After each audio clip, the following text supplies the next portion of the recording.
Hey everyone, welcome to another Tech Tip Tuesday. We're discussing tech tips that are useful for you in your everyday life and in ways that are easy to understand. All right, let's get started. Hello. In today's episode, we're going to be talking about how to set up your emergency contacts on your iPhone. Now to get started, you're going to go to your settings. And you're going to scroll down to emergency SOS. If you don't have this turned on, you're going to want to turn this on for people to use in the future. And then you're going to scroll down to the section that says emergency contacts.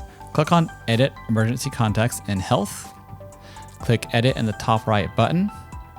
And then scroll down to where it says emergency contacts. Click add emergency contact. And then you're going to find someone in your address book that you want to use for emergency contact.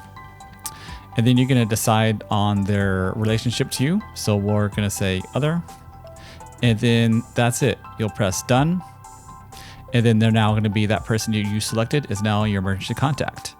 You can do multiple emergency contacts just in case the first one that you use is not available. All right, that's it for this episode. See you in the next one. Thanks for joining me for another Tech Tip Tuesday. If you like this video, please like and subscribe to this channel. I release a new video every Tuesday. All right, see you in the next one.